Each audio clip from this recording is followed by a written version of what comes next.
Welcome to Champion Minded, the podcast for those who aim for excellence, not only in the sports arena, but in life. My name is Allistair, author, speaker, mindset and performance coach, and my goal is to help you unleash your unlimited potential and provide you with the tools to achieve greatness. Are you ready to become champion minded? Then let's do this.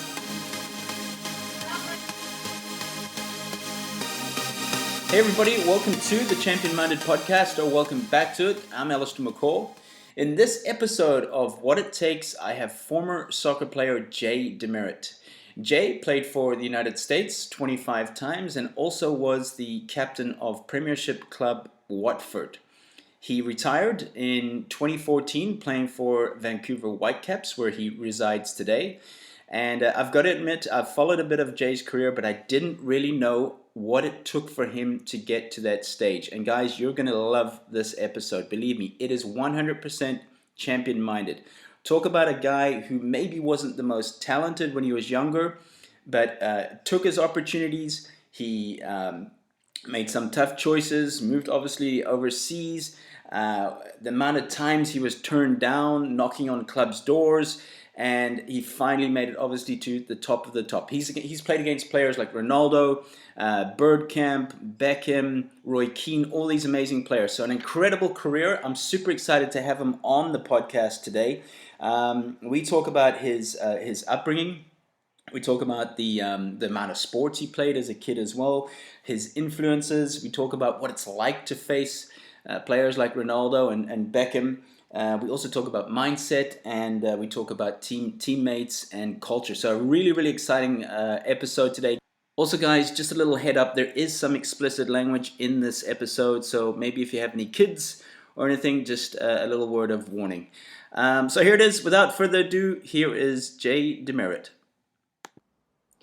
Jay DeMerit, welcome to the Champion Minded podcast. Hey, Alfred, happy to be here. How are you? Excellent, thank you. So good to finally track you down. I know you're a busy guy, and we're obviously a few hours apart as well, so it's not always been easy, but thank you for taking the time. My pleasure. You know, anyone that I can see doing good and spreading good messages, I try to support, and you're certainly doing that. So happy to be here. Thank you so much. I'm trying. Jay, I'm going to start here. I'm going to throw you in the deep end, and it's about Watford right now in the Premier League. Obviously, I'm a big soccer supporter.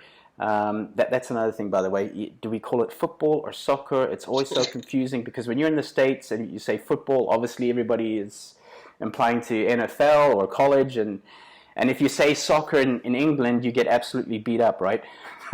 That's correct, yeah. I would say the truth is in the audience, but I guess the audience for you is worldwide, so the question is still out there. Yeah, you always got to adapt. But so here I am, I'm going to throw you in the deep end to start with. If you were in charge of Watford right now, bottom of the table, a big club, what would you do? Fast forward to January so I can get some goal scorers, in all honesty. I think, when you have your captain and goal scorer, Troy Deeney, that's been out for most of the season, he's on his way back. I think the coaching change in the beginning of the season may have been a little bit premature. 4 games, right? Yeah, but one thing I know about the Pozzies, the ownership group, is that once they make a decision, it's happening. I mean, it's happening right now, and they've done this a couple times, even with Kike Flores, who's in there now, and they brought him back because I think they just thought that he knew the club, he knew some of the players, not too many of them, but enough of that group in that locker room still to try to right the ship. And I guess it hasn't worked as well as they probably thought. But I know one thing about the Premier League, that is if you don't score goals, you won't stay in the league. And I think that's the biggest thing. I was at the Arsenal game a couple weeks ago at Watford Stadium, and it ended up being a 1-1 draw. But Watford had 30 shots, the first most shots they've ever had in a Premier League game. And, that's kind of the tail of the tape, unfortunately. If you get 30 shots and you can only score 1 goal, it's kind of hard to stay in that league. I know from experience that, the year we were in the Premier League and the time I played in it, I think we had 8 or 9 clean sheets as a defense over 40 games. So that's a 1 out of 4. and we still finished with the lowest point total in the history at the time. Again, so because our goal scorer he tore his patella in the third game. His name was Marlon King. Tried to bring in another one in January, didn't work, and then the other goal scorer didn't score until I think March of the spring. So, one thing I know about that that league is that it's very cutthroat at the top, and if you do not score goals, you can't stay in the league. So I think that's the first thing I'll do is spend a lot of money in January getting some firepower up front. Here's the thing. I mean, they've played great soccer in patches, haven't they? They've like you said, that 1-1 draw, and they've been close with some other teams as well. But it's been like patchy, hasn't it? It's been like, okay, right, there's a little bit of momentum here, and then okay, it's back to as it was. So it has been a little bit like that, and again, I think if you look at Watford's squad, they certainly have a big enough and good enough squad to stay in the league. I don't think anyone at the club, and again, I'm still fairly close with the club, is panicking at the moment. But it is starting to be concerning. No one starts to panic until at least after Christmas, as far as where the point totals are. I think, the kind of general rule when you're over there is do your best till you can in January, and then once January transfer window hits, if you're still at the bottom of the league and you're still, toiling down there, then you're in for a relegation fight. And so I think the goal from the club's perspective is to get your goal scorers back. And then kind of reassess at Christmas. But, again, you look at, the De La Feu's, the Reyes, you got, Decore and a couple of the other, their center midfield is as good as anybody's in the league. And Ben Foster is a goalkeeper that he over the years has, shown his consistency and his ability to play in big games and to keep teams in or out of, so I should say, that relegation fight. So there's guys in that locker room now that have been there before. This is their fifth year, I think, in a row now that they've been in the Premier League. So they're going to have established players that know what this feels like, that knows the pressure of the Premier League, and hopefully that kind of leadership group will help start to steer them out of the bottom. Well, maybe it's time for a comeback, Jay. Huh? If there's one thing, I can at least go back there and organize a shout at people. Otherwise, just keep me in straight lines, it'll be all right. Leadership style. We're definitely going to get into that a little bit later. But Jay, one of the big reasons I wanted you on the podcast is, as I said in the beginning, followed your story. You amplify what champion-minded is: work ethic, attitude, opportunity. I've seen some of your stories as well on YouTube as well, doing a little bit of research, and it just really resonates with me. And what we're all about is that you don't necessarily have to be the most talented, but if you're willing to work hard and you're willing to get there, it will happen. So let's go back to where it started for you. Green Bay, Wisconsin is where I grew up. Green Bay, as many people may know, on the American football side, is the home of the Green Bay Packers. So, I grew up in a blue-collar town that had a big sports team built around community. And again, I always say that I'm so not only proud to be from Green Bay, but I'm very glad that I came from that environment. Again, Green Bay is a place, again, there's almost as many people in the stadium on a Sunday as there is in the whole town. So, again, that says something about the passion. It says something about, the club itself. And I think, Green Bay more than anyone personifies that community/sport relationship. It's a community where the fans are respected. The fans it's the only franchise in the world where the fans are partly owned by the team. The team is partly owned by the fans.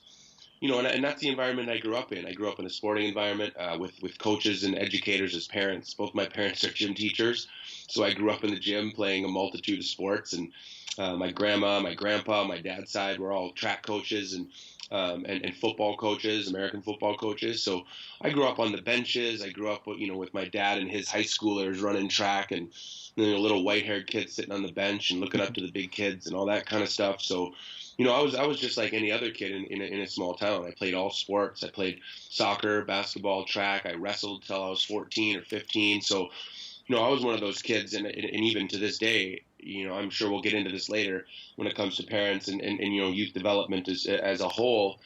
I loved my multi-sport background. I loved, the change of season as the cold winter came. In the winter, I was going in the gyms and playing basketball. And, one of the things in my story that turns in, basketball ended up being the reason that I became a good soccer player. So, I was one of those kids that played everything, liked everything. again, never tried out for my state team, never even, because again, in Green Bay, they didn't have a good soccer program, so to speak, that, would be going to the big tournaments of the US or whatever, or ODP programs in the States or anything like that. I would have had to travel 2 hours one way to Milwaukee to make that team. And so, I was playing other sports. I had parents that, were coaches after school, so they didn't know one to drive me. And I never really thought about it, and to be honest. These high performance programs we have now, or you have to go travel 2 hours one way to make it. I would say there's a little bit more chance of that now. But when I was a kid, there wasn't that many options, and there weren't too many other things to do. So, and like you said earlier, the internet wasn't as prevalent. So, there wasn't a lot of as much things to do. Go play outside. Go run in the cornfields. Go beat up your brother. And you know what I mean? Like all this kind of I stuff. I had three, so I'm the youngest, so I know exactly what you're talking about.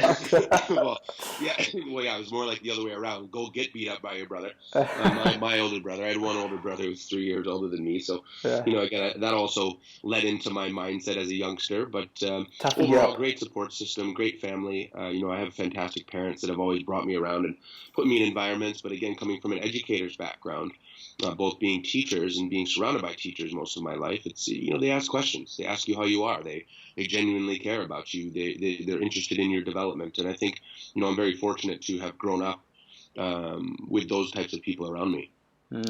Now, these days you see so often so many parents, I'm going to say it's the parents who panic because they see their kid at 11 or 12, they show a little bit of promise, they play for the local club or they play tennis or whatever it may be, and then they start to panic thinking my kid needs to specialize at 12, 13. They need to get homeschooled if they need to make it to the top. What would you say to them? Well, first I would say to slow down. Yeah, like you said, don't panic.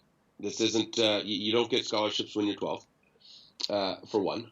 Number two, I think that, again, I work in youth development 12 to 18 years old. And I think at 12 is when really you can only start asking questions at around that age. When they're 8, when they're 6, playing at the U9 level. Like I had a parent talk to me a couple weeks ago talking about his kid's 6 and he's playing at the U9 level. And how do you think the path should go? And I said, there is no path. The path is, does he want to go every week to training? Does he wake up and want to go play outside with his ball? If those answers are yes, then keep doing what you're doing. But at the end of the day, for me, until that teenage years, it's participation. And it's that kid and making sure that they are wanting to train. Because in the end, when they're 18 and they're on their own and they actually get that scholarship that everyone has been telling them they're going to get, then it's up to them. And that drive has to come from within. And if you don't have that drive, or if that drive has been pulled out of you by coaches or parents or peer pressures that have been telling you, oh, you got to train, you can't do this, you can't go to your friend's house, don't go do art class, don't do this, you can't go play basketball, you're a soccer player. Over time, that stuff starts to get beaten out of you. That attitude, that drive that's going to eventually be the sole reason you're going to make it as a person, is that because that drive has to come from within. If those things are pounded out of you throughout your development, I would say your kid is going to have a very tough time making it in the end. Yeah, that's great advice. I mean, because last week only, I got an email from a coach, and he described what this kid was going through, what the parents are putting him through. A mental trainer, a physiotherapist. The kid goes to yoga classes. It's a golfer, by the way. They obviously want the kid to be a professional golfer. 9 years old. So he asked me, what's my advice? I said, I'm going to keep the name to myself, but he's 9 years old. Let him go play outside with his friends. Let him go to practice when he feels like going to practice. I mean, it's these are the type of kids, they hear about one kid who did this, like a Tiger Woods or someone phenomenal at a young age, but we see that burnout in sports today is like 13, 14 years old. 70% of kids burn out by 13, 14 years old. And because of these crazy things, like this 9-year-old has more people around him than I know some semi-professional, professional athletes. It's absurd. 100%. And and again, this is one of the problems of the toxicities of youth sports now. And this is we've been trained as parents or as supporters to think this way. And again, I think that there's a lot of problems within this developmental system, and again, this is why I'm starting to create my own youth programs and all this other things, because I've seen these in so many different examples. And, in the UK, in England, where I played most of my professional career, and I learned most of my trade through the eyes of English soccer parents. When I was captain of Watford for years, I would come in on the Sundays when the youth teams are there. We'd play on the Saturdays, and Sundays were cool down days. So you come in, you do your work, and then you kind of hang around the training ground, and then watch the youth games. They're all over the place, from U9s to U17s, right? So you're there, and these kids are signing professional contracts at nine, Wow. 9 years old. Wow. And then the parents, I'm sitting there, watching the kids, and a parent will come and grab your ear, of course, and ask about the path and all these other things, and talking to the parents, these kids are 9 and 10, and they're talking to me like their kid is going to play next Saturday. You know what I mean? And then you're talking to the captain of the club, and this kid is 10, and they're talking about and I again, kind of like what I was just saying earlier, you have to kind of let them pump the brakes, and you don't tell them that they're wrong, because you never want to tell anyone what to do per se, but you want to make sure that their expectations are where they should be.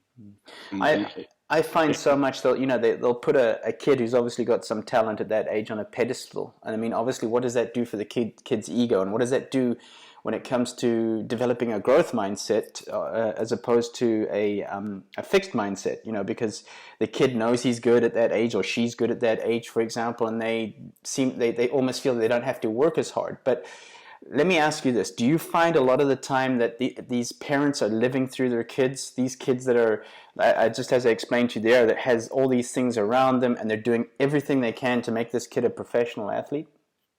I do. I definitely do. And a lot of times, just in those conversations, you can tell right away that that's it, that they're living through their kids. And that is one of the big problems, or, again, and one of the noticeable things that we could potentially fix with that. But again, what comes with that, and why do they think the way that they're thinking to create that mindset? And I think one is, we've created that. So again, you talk about the pedestal, you talk about LeBron James, Tiger Woods, Lionel Messi.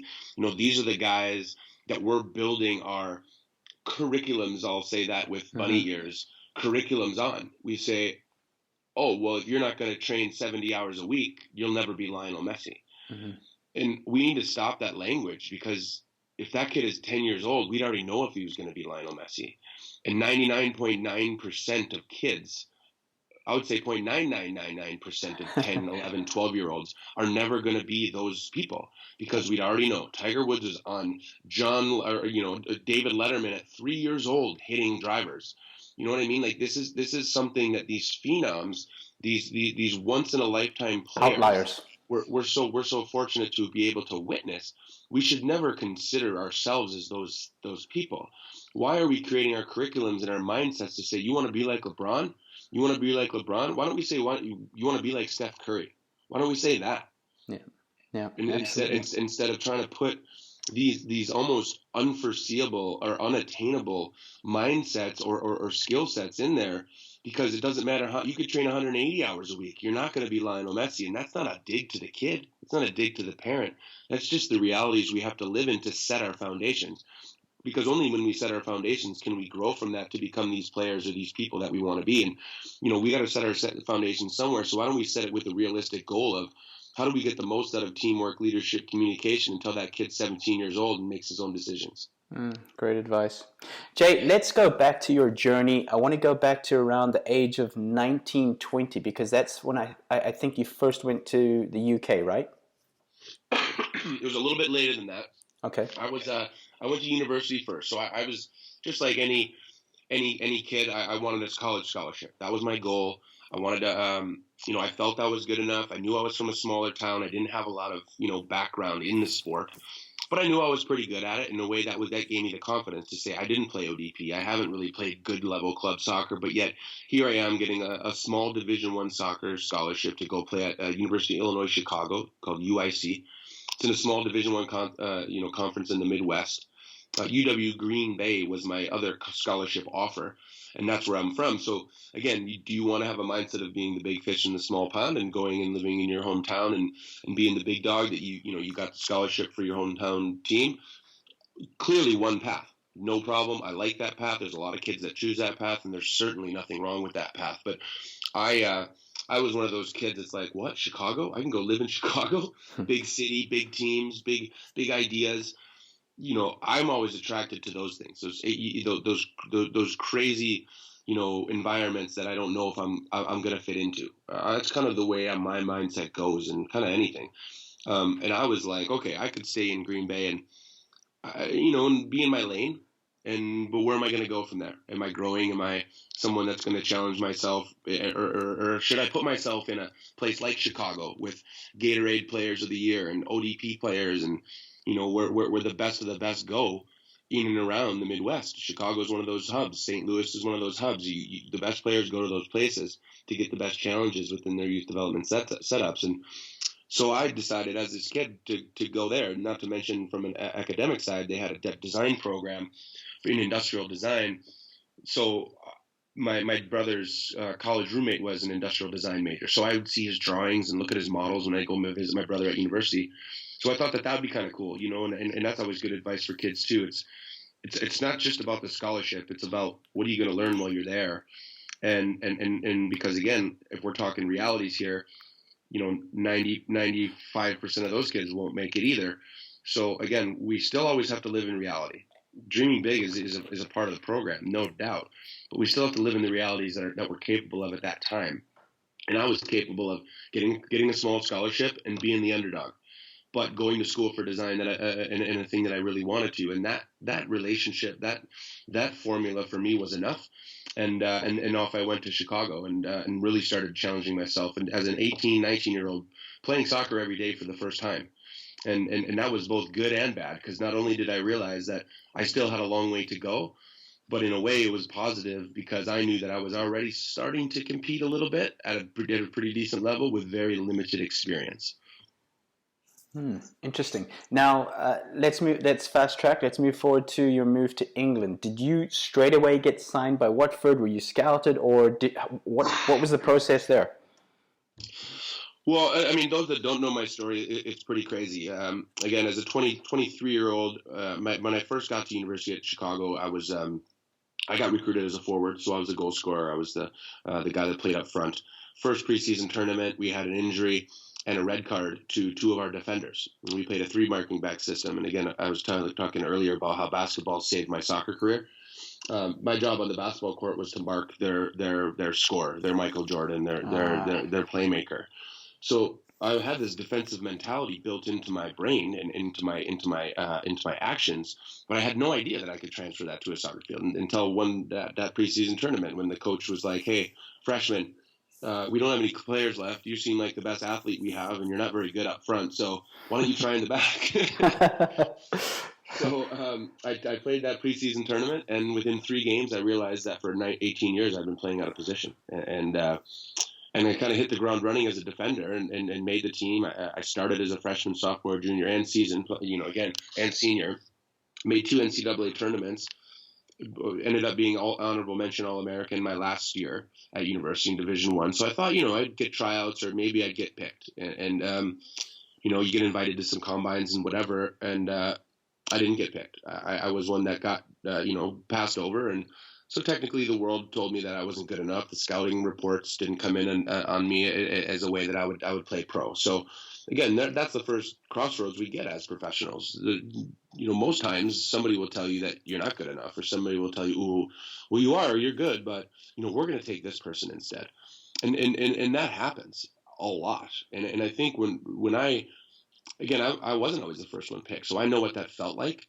And so I didn't think that this was a catastrophe, is that oh my God, I'll never play again. It's like, okay, there are people that still don't believe in me, but they also don't know my story. And I think that's another really big thing about my story and advice that I have for people doing their own journeys is, there are times where people will say something to you mainly because they either A, haven't done their research, or B, they don't know your story. And if you don't know your story, if you don't know what got you there, then you're not the driver of your own ship. And I knew what got me there. I knew that I had 3.5 years of soccer experience, and I was already an All-American.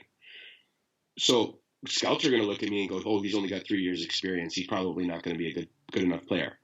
But I look at that and go, well, if I've gone from a an unknown college player to switching positions to now leaping everybody and still being considered a draft candidate, that means I'm doing something right.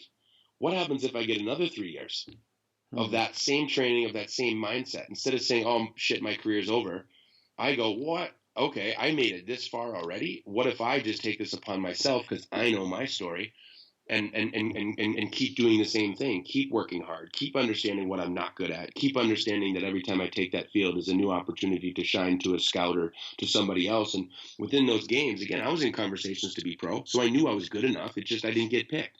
So, those are the mindsets of do you keep going or do you stop? And I had an opportunity from someone that I played with in Chicago. He was an Englishman named Kieran, and he was moving back to England to live with his mom. And he says, Jay, I think your game fits the English game. Again, I didn't have, clear-cut tryouts at the time. So I thought, let me finish my degree. I had 6 months left of my college degree. So I said, let me finish that and I'll come to England and I'll meet you and we'll start there. Because I knew that basically the mindset was, again, this is 2002. MLS walk-ons were making anywhere between $18,000 and $21,000. If I would have taken a job as a designer, I would have gotten 40 grand probably out of college as an intern working for a design firm. So I'm thinking, okay, if it's financial, I'll go be a designer. Because I also knew that in the American leagues, if you sign on as a walk-on, they're tying you up to a 3-4 year deal right away. And then you're looking at, me becoming, 28, 29 and still on walk-on tryouts. And I'm thinking to myself going, okay, it's not a bad life if I can do it, but I mean, I might as well, if I'm going to start at the bottom of the ladder, I might as well start where that, light at the end of the tunnel is a little bit brighter. And that opportunity to go live at somebody else's house, rent-free, it was in an attic, and I had to crawl through a hole in the ceiling to a mattress on the floor. Not the greatest of circumstances, but at the end of the day, it was a bed, and it was a roof, and it was free. So I was like, I'm in. Let's go. We traveled around Europe for a little bit. Again, reward yourself for the adventures we are so fortunate to be able to have at times. And don't just come here and start to work. I was like, I just graduated university. I'm finally on my own for the first time. I'm going to go enjoy that. Kieran and I wrote little CVs, resumes on Fulham headed paper because we knew the Fulham scout in London. And we went around Europe, Germany, France, Belgium, and knocked on training grounds and knocked on the doors and rode bikes out to games and, again, just trying, knowing full well we probably wouldn't get any tryouts, and we didn't. We got a couple tickets to a couple games. We trained with one third division team in Germany for one day, but still spent two months on the road and a couple young adults just having fun and enjoying themselves and staying in hostels with 7 other dudes and getting in those situations. But still with the mindset of, okay, we want to be soccer players. We want to do this. Eventually, we ran out of money and ended up playing again in England, starting in the 12th division. So again, this is a team called Southall Town out by Heathrow Airport. You only train Tuesdays and Thursdays. So there I was, 23 years old, 23-year-old American. Again, on English shores, sleeping in an attic on a mattress on the floor, playing in the 12th division for 40 pounds in an envelope after the game. This is fascinating. I mean, this is exactly the reason why I wanted you on this podcast, because your journey has just been so unique and so different. And talk about resilience and talk about grit and talk about stickability. Let me ask you this: Did you always believe in yourself? Did you always believe that you would make it to, for example, the Premier League, or was it just, hey, let me just do my best today and see where this journey goes? I mean, a little bit of both, and I'm sure some of your listeners, and I'm sure you know this too, it's like, have you ever heard of that saying, dream big, think small? Yes.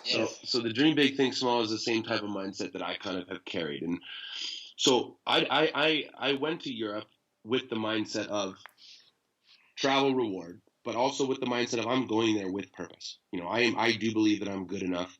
I do believe I've put myself in enough arenas against guys that are in current MLS players, guys of, when I was playing in Chicago for the Chicago Fire Reserves, we'd scrimmage the Chicago Fire all the time.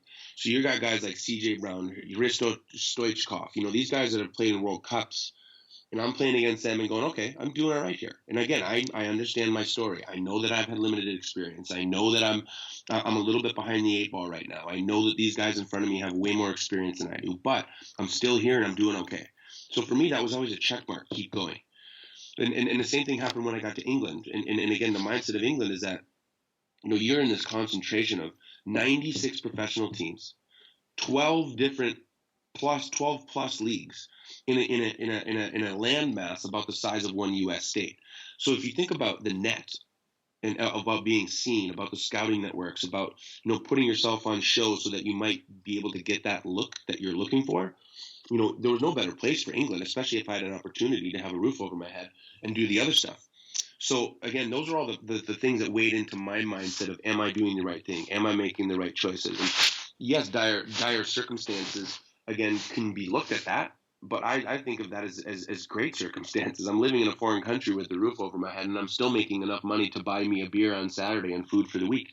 Again, I'm still starting in a place where I can still feel comfortable enough to push forward. And I think, I didn't think about it in any means that I would land and go to Chelsea's training ground in London and be like, hey man, I'm 23 years old, American, give me a tryout. Like, that was never in my mind. But the fact that I could go there, get an opportunity, and play in a league where I could be seen was certainly, I knew, the first step on the ladder. And that's what happened. And, again, I started as a sub. Within the first couple months, I've worked my way off the bench. And again, these are 12th division teams. So, these players were, it's just, hey, who's this 23-year-old American? Go sit on the bench. And then by training, and then by training, and then by training, I'm kind of showing throughout the weeks in the beginning of the season that I'm good enough. Finally, I'm starting to start. And then you get to play against the guy that just got released from QPR, the guy that used to play for Wales, and he's 34 now and gets 400 pounds a game. And he's, this is non-league football over in the UK. And then all of a sudden you're playing against those guys, and those guys are coming up to you after the game and going, where are you from? What do you play? Like, what's your story? You're pretty good. And then you start to have those conversations, and that starts to breed this confidence of, oh, okay, people are noticing. I guess I am still moving in the right direction. And I think it's this think small mindset of going, okay, I know that I just took care of that game and that player that used to play for Wales. Okay, check mark. I'm still moving in the right direction. That player may or may not help me, but either way, they might tell somebody that Southall Town has this good center half. And before you know it, there's more and more people starting to talk. And then before I knew it, by the end of that season, I had a third division tryout for a team called Oxford. And this is the fun part of the next story, is that you go to this tryout. So now you think, okay, great. My goals are starting to happen. This is my big chance. So you spend your $20 in gas to get there. It's a 2.5 hour drive. I don't have a car, so I borrow Kieran's mom's car. Me and Kieran are both on trial. We go there, and you're on trial. It's a little bit weird because people think you're coming to take your job. And so you sit in the corner of the locker room and you put your jersey on that isn't yours, and you kind of sit there on the bench, and before you know it, it's halftime and you're still not in the game. And this particular tryout, in the 87th minute, we got called. Hey, Jay, Kieran, you guys are up. So we get on I think I pushed the defense up once and maybe yelled at somebody once, and don't even think I kicked the ball. And then the game was over. And me and Kieran are looking at each other like, that's it? That's all you got? And the guy's like, yeah, thanks, we'll call you. And what are you supposed to think about that then? Are you supposed to go, fuck, that's my chance? Oh, I missed it. Oh, man, too bad. Or do you go, and this is what I did, I was like, oh, well, at least I got 3 minutes on a third division team today. Like, you could think of that as your greatest failure. Oh, shit, I didn't make it. Or you can say, because you know your story, look where I was last year. Look where I am now. I must be doing something right. Keep going. So that was my mindset. It was always like, okay, yeah, this is a look at a shitty thing. Oh, no, I don't have any more money now because I just spent it all on gas to play 3 minutes. But 3 minutes is better than 0. And Oxford United is way better than Southall Town. So why don't we just keep doing what you're doing? And then I went back to Chicago that next off season. So again, I played a whole season of non-league, sleeping in an attic on the floor, doing that stuff. But again, if you keep the again, that mindset of where you're going, again, that kind of dream big type of path, I still have these goals because I'm still on that expanded version of where I'm looking. I'm still progressing. I'm still seeing this progress. Why wouldn't I keep sleeping on this floor? Why wouldn't I keep going? I'm moving in the right direction. I'll get there. And sure enough, that next preseason, my coach from the 12th division team, Southall Town, went to a 9th division team called Northwood FC, which was a northwest suburb of London, not far from a place called Watford. And they were playing Watford in a preseason friendly because a year before that, they signed a forward from Northwood Town and who happened to score 15 goals that season for Watford and become their leading scorer. So as a reward and a thank you, Watford gave Northwood a preseason friendly, so they could raise a little bit of money towards their ground and to their improvement. So I ended up playing against Watford in a preseason friendly for Northwood Town, the 9th Division team. Played well. They put their first team out. I got to play against their first team forwards, a guy named Bruce Dyer, English international, and an Icelandic international named Heider Helgeson. So I got to play up against those two players. Ray Lewington was the coach at the time, who, Ray went on to coach Fulham, England, all these other places as an assistant. He came up to me after the game. He says, what's your story? And I said, I've just been kind of hanging around for a bit and trying out, and I'm American. And he's like, well, would you like to come on trial, more or less? And of course, I said yes. And then the trial starts. And so 2 days later, I was at the training ground, and then it's a whole new thing. When you go to these big tryouts, and again, it's even more so now at the professional level. You're at a first division club. You're in the locker room by yourself. You don't really know what's going on. But the good thing about those clubs is that they have reserve teams, so you're playing with guys that are a little bit more at your ability at that time. So thankfully, again, they didn't have any center halves. They were a club that didn't have too many, financial aspirations. They had come down from the Premiership in 2000. They'd spent a ton of money under coaching Gianluca Vialli, and he spent a bunch of money on a bunch of players, and the club was in debt and turmoil, and they didn't have any money to bring people in. So again, we all know our stories and how we fit in places, and because they didn't have any money, they couldn't buy anybody, so they had to look for freebies. So thankfully, they didn't have to look too far than Northwood Town to get this 24-year-old American, and sure enough, they took me on trial and I made the team. Man, what a fascinating story, man. Wow. I'm just smiling the whole way through listening to this. I mean, because what a journey. Talk about persistence, talk about being a glass half full guy, or probably by the sounds of it, a glass full guy, never mind half full. The best story, and again, I'll finish this trial story because this is the best story of the trial. Is go ahead. Is when I played in 2 reserve games. So again, I'm playing with the second team, and I'm playing pretty well, and I'm getting a pretty good reputation from the coaching staff. So Ray, and this is preseason, so everything's are still pretty open. And Ray Lewington calls me in his office, and he says, Hey Jay, I heard you've been doing pretty well in your games with the reserve team. He says we got one big preseason friendly for the rest of the preseason at Vicarage Road tomorrow night at the stadium. Big Spanish team, La Liga team called Real Zaragoza was coming into town. It was the last marquee matchup before the season started for Watford. Again, they're a first division team at the time, championship. So he says, come to the stadium. We'll try to get you involved. So there I am with my wind-up camera, walk through the stadium, hey, take pictures, maybe I'll get to sit on the bench, maybe I'll get to go warm up with the team, et cetera, et cetera. And I walk into the locker room, and on the whiteboard, and I'm starting. He put me in the starting lineup with the 10 starters from the first team that I'd never even trained with, let alone played with in front of 25,000 people. That was your first game for Watford? Yes, this was my trial game against Real Zaragoza. I mean, that's pretty awesome. When I still wasn't even signed. Wow. So this was his big thing. So I'm freaking out. I go to the bathroom, have this whole this whole mental talk with myself in a bathroom stall. I could, okay, and again, you talk about mentality, you talk about these things, and these are key moments in my life where, I look at that bathroom stall as being a huge moment of my mentality and how I was able to kind of persevere through certain things. And, there are times where we get that moment where we're like, oh shit, this is the moment.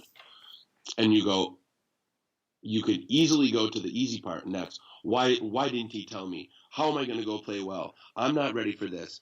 I'm freaking out.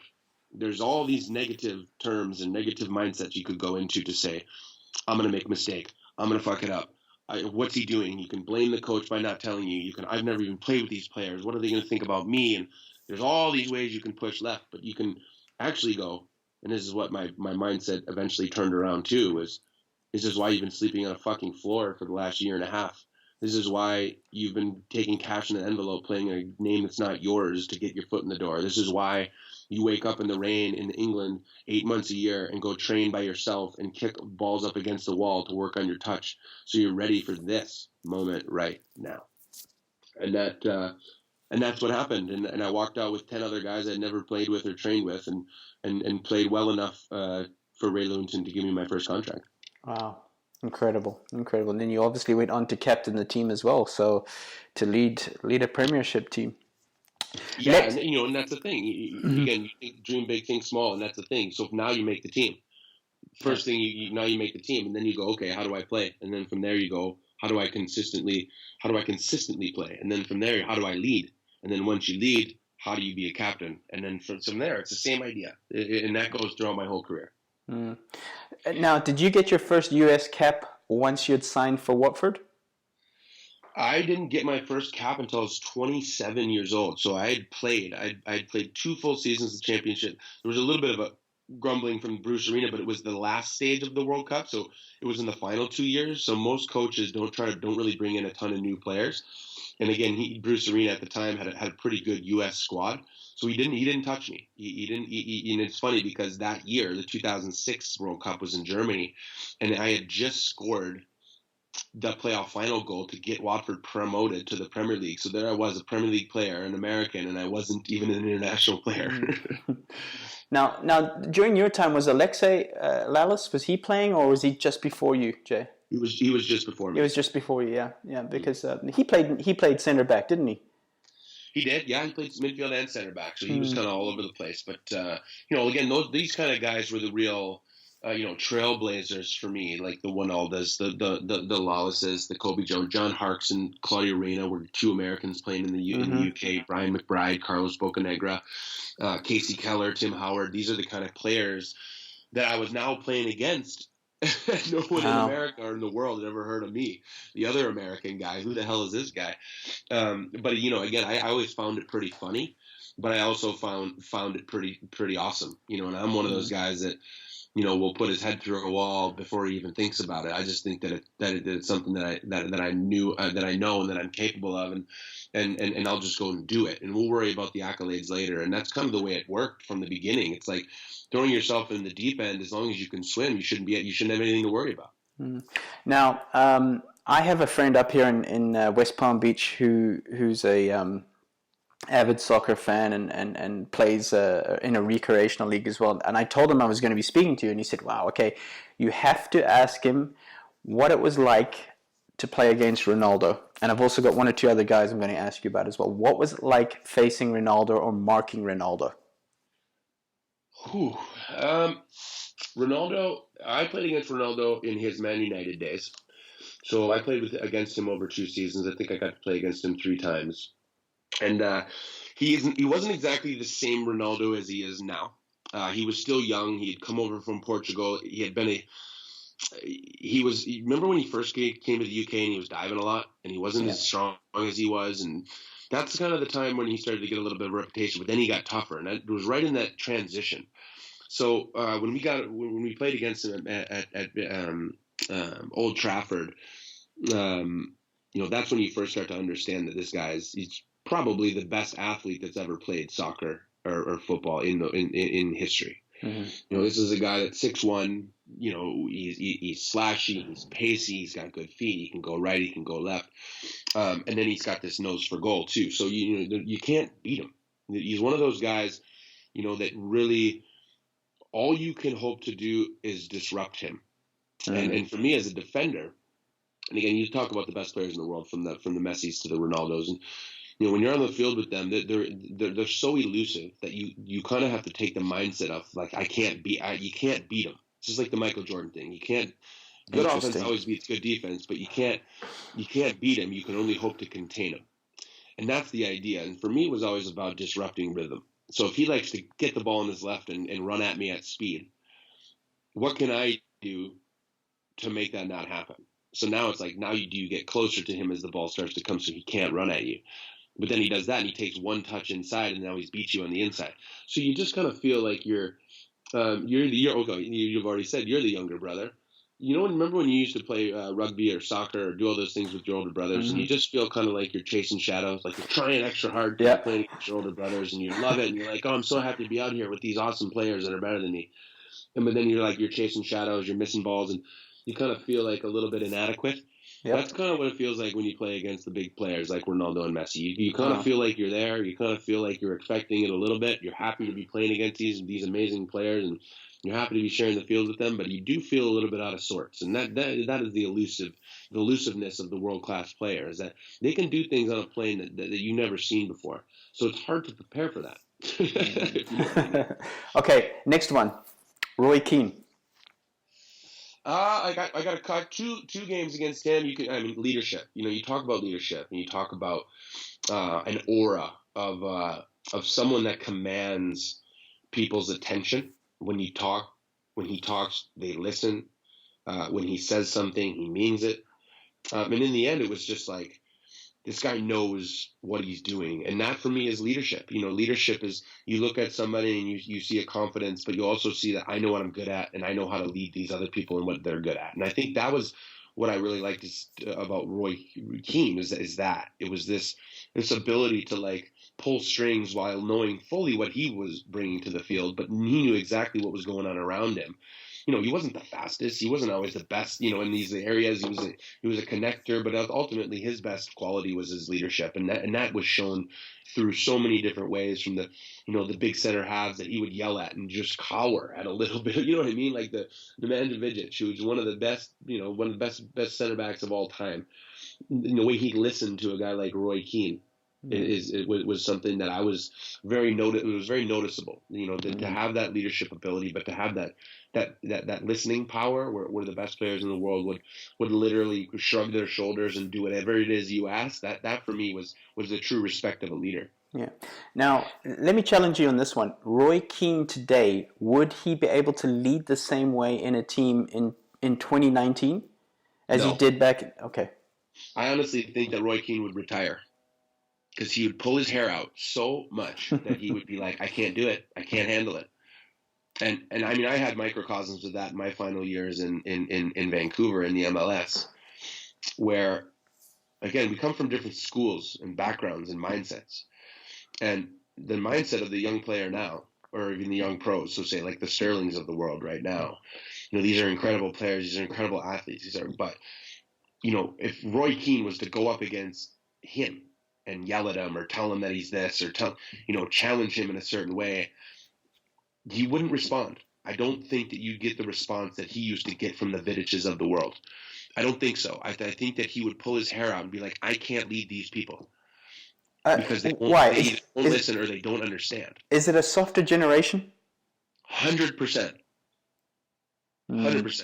And anyone that says it's not hasn't been there in the old generation to understand. Mm-hmm. Because I guess again, but I'm from the old school mindset. I'm from the parks and from the grassroots of what of a true essence of a fighter and what that means. I come from that, so I always think that they're soft, because I know what hardness is, and I think that that's not an ego. That's just the difference. And again, I always wonder now, in a youth program director, as someone that's trying to recreate some of the programs, and what I believe is the faults of some youth programs now, is that where is that toughness? Where is that grit? I don't see it much. I had an interview with ESPN last week about how the U.S. national team has lost its grit. They've lost their Jay DeMerits. They've lost their Brian McBrides. They've lost their Clint Dempseys. These are privileged kids that have gone out there and think they're tough, but are they? Do they know what toughness is? Do they know how to take a kick and laugh and go, yeah, let's go? Do they know how to do that? I don't know. I don't know. I would love to get in that locker room and see, but I'm not a coach in that locker room, so I don't really know. But from the outside looking in, I would say that this generation is soft, yes. Yeah. Now, this is fascinating, because obviously part of my job is culture, leadership. I work with a lot of different coaches, etc. So because of today's softer generation, which I agree 100% with you, today's coach has had to change as well, right? I mean, and Alex Ferguson probably knew when to get out. Your old style coach, who was more autocratic, do what I say. I mean, now today we have coaches like Jurgen Klopp, and we have these ones that are a little bit more diplomatic and if I can just say, nicer. So today's coach has had to adapt to this generation, hasn't it? Yeah, but I do think that a Klopp is the one that's getting it right, if you know what I mean. I think if you think about where the coaches have to go now, of how do you find this line between still creating a work ethic and an attitude, which I think the Liverpool team has an abundance. You look at the guys when they lose the ball. What are they doing? Are they getting behind the ball? Are they getting in tackles? Are they, they are being accountable for their actions, I think, out there. And I think that starts with the Jurgen Klopp type mentality of, we need to work first. We need to put pressure on the ball. We need to work our asses off together, and that's shown. And I think that is kind of the real, solution to how to do this now. It's you can't have the Roy Keanes out there as much because they're either going to get sent off or the leaders around them aren't going to listen. So again, I think that there's a new conundrum to work under. There's a new formula, and I think that I do think that it's built in there. I do think that kids aren't necessarily as soft as they think they are. It's just what they know, and if you can teach them in a different way, that toughness means this, not that. Toughness means when it's 83rd minute and you guys are all behind the ball and you're all working your ass off and you get that goal in the 88th and you keep doing the same thing and you get that goal in the 92nd. And then it's a 2-1, and now you show resilience. Now you've shown this ability to come back. You've shown this toughness together. You've shown these, that's the kind of grit I'm talking about. But how you create that attitude is certainly is something that I'm trying to figure out. Obviously, culture is the big word. I mean, we've obviously seen that Jurgen changed the culture at Liverpool. We've seen some cultures fail in a certain way, where if we look at Manchester United, for example, I think 5 or 6 managers in the last 7 years. I'm stand to be corrected. Ryan Giggs as well was in for a little bit. But in your opinion, Jay, how long does it take to build a winning culture in a club?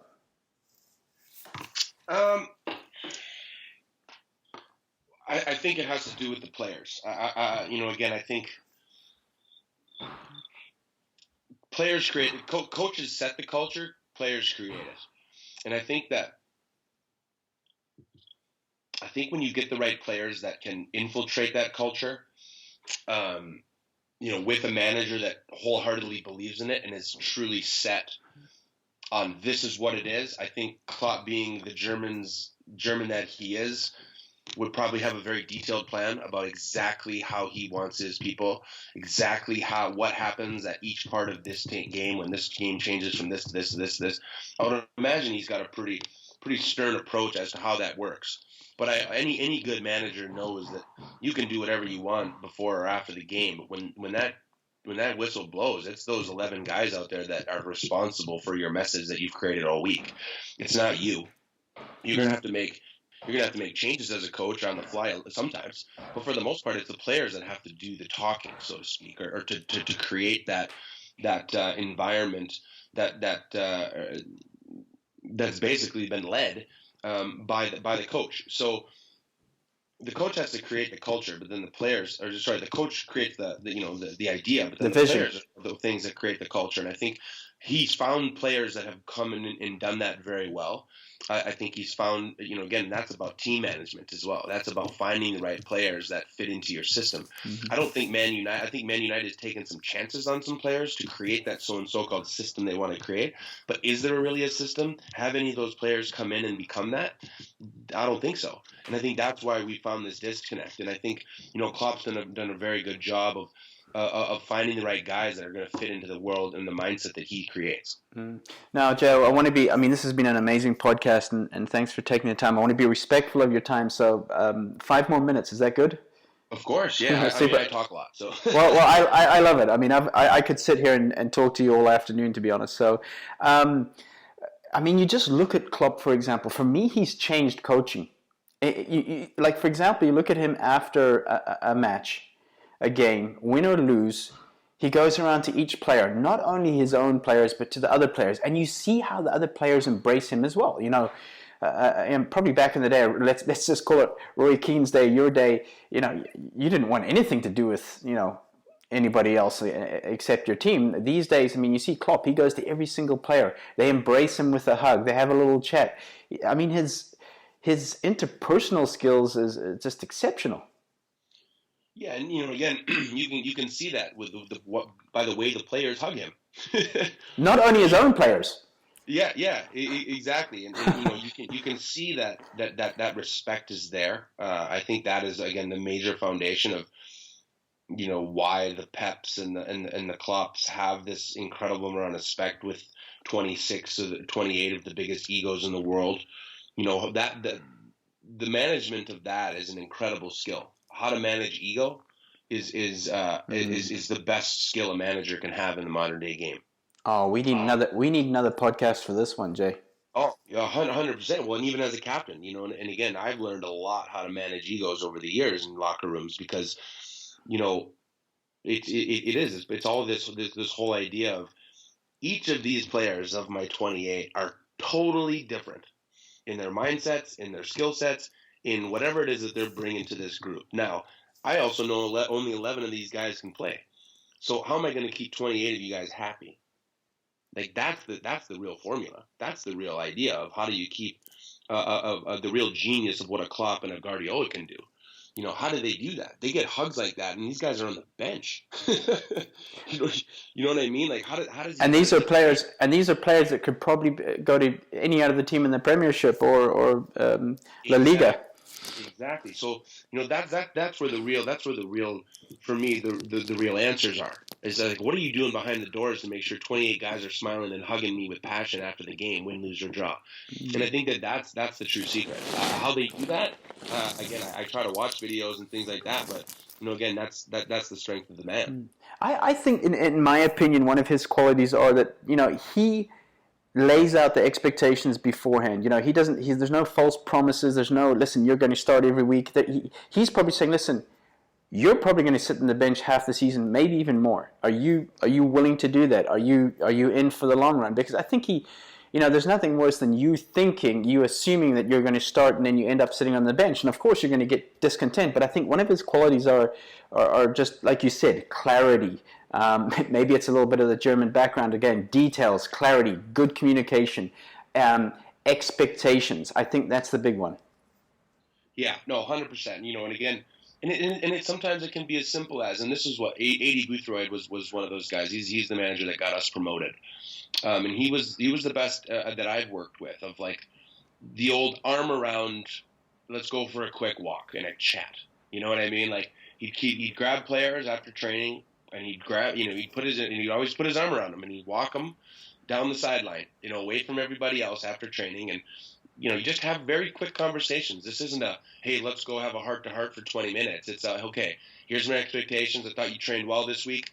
On the other hand, though, last week, this guy that plays in front of you had a good game. I'm not going to drop him yet, but you're on his tails. I seen your, the reserve coach said you're doing really well. Keep that up. And if you don't get this game, let's look forward to the cup game in 2 weeks. Simple, effective. It took 30 seconds of communication, but now at least I know where I stand. I know that this is the reason why this guy's going to start again on Saturday, but if I can put my mindset to in 2 weeks when I got the cup game and my chance, now I'm still happy, and now I'm still going to give you a hug on Saturday, win, lose, or draw. And I think that is kind of, again, just a small microcosm of what goes on. Awesome. You know what, Jay? I'm definitely going to get you back on the podcast because I really want to go into these things, what you're talking about right now, and also the ego part as well, controlling 28 egos, because that is the biggest challenge today in professional teams and even college. I consult to a lot of colleges as well where egos are raging, especially with the guys, of course. But definitely going to have you back. Last question, and then we're going to shut it down. In your opinion, Jay, what does it take to be champion-minded? I think to be champion-minded, you have to, put it this way. My youth program, we work on 4 things, and these are the things, and I say that then in order. To create a champion mindset, which I believe is what I call the rise and shine mentality. It's the same idea, and it starts with the 4 things, and these are the things that we teach our young kids, and these are in order. First, you have to have belief, because if you don't have belief, you can't do. If you don't believe in yourself or what you're about to do, then just don't do it. Number 2, it's respect. If you don't respect not just yourself but your teammates, and thirdly, your environment where you are, and you don't lead with that, you're going to find yourself in a little bit of trouble. Within that respect, if you start to lead from that foundation and you believe and you respect, now you can start to work. Within that comes the work ethic, and that's the third thing. Work ethic isn't just working hard. Working hard is a byproduct of success. You have to work hard these days, but work ethic is the ability to get up out of bed every day and go to work when you don't want to. Work ethic is the ability to do it every day. So work ethic is the third. So once you start working, and you know this too, anyone that's worked hard in their life will understand that 100% of the time, what's going to happen when you work hard is that adversity will happen. And when you get your adversities in your life, there's 2 ways you can do it. You can push up against it and go the other way and say, oh, that was too tough, or you have to push through that in any way you can to get to the other side. And that's hard. That's hard work. And the only thing that gets you through that other side is the last pillar that we say, and that's positivity. and positivity is a time when something goes wrong, when you're up against that hurdle, when you think you've done something or you think you get picked and you're not. Positivity is what gets you through those adversities. And then once you understand that, you'll understand that that just happens all the time. So when you keep those four pillars in order, you're well on your way to finding your own successes and to breed a champion mindset. Love it. Jay, it's been a pleasure. Now, I know there's going to be a lot of listeners out there that want to connect with you. I believe you're on Twitter and Instagram. Can you give us the address for those? Yeah. Both are D6 Merit, D6 and then MERIT. These are the types of things I do all the time, and I love sharing my story. My story was turned into a documentary in 2011 that the passionate soccer community donated $223,000 on Kickstarter to make into a documentary film. So I take the Rise, and it's called Rise and Shine, and so Rise and Shine is my youth program. Rise and Shine is my purpose. Do you have a website for that? Well, the RiseandShineFoundation.com is where we find the camps. Captain's Camps is my youth program. So these are 12 to 18-year-old players that come up for a 4-day immersive program. We surround them with mentors of other fields, EA Sports designers, helicopter pilots, doctors, and then we play high-end soccer. The two programs we have right now are the DJ program, so we do a DJ camp, and we also do a soccer program right now.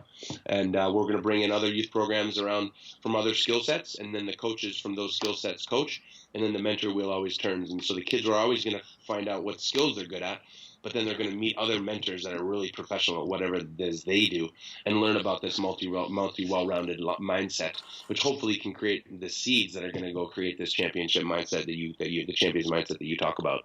Wow, that sounds incredible. I think I'm actually probably going to pay a visit to one of those as well, Jay. So, come up and be a mentor one day for sure. Absolutely, it would be a pleasure. So it's RiseandShineFoundation.com.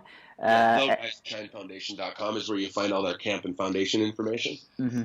Perfect. And Twitter and Instagram is at D6Merit. So, Jay DeMerit, it's been a pleasure.